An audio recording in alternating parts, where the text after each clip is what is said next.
All right, y'all, another quick one. On the last video, I went through how to load an electric grease gun.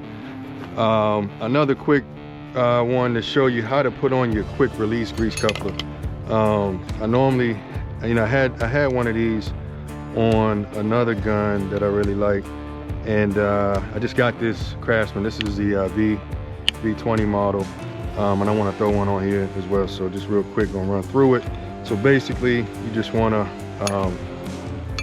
clamp that down and use, it comes with 9/16 is what it comes with, and just get this off here. And this is pretty simple. I get a little grease coming out, but you'll be fine. You will be okay.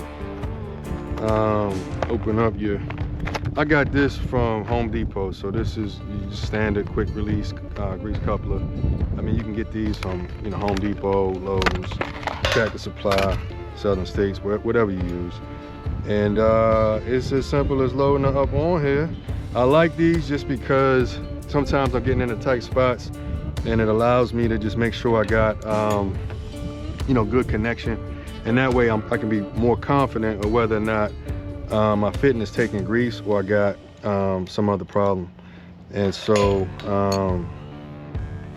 we'll just tighten her up and we'll be in business. And as you can see, all of this stuff is pretty simple, but I wanted to walk through it. And then you got a grease fitting here. I mean, I always clean my fittings off beforehand. This is pretty well greased, but it's fine.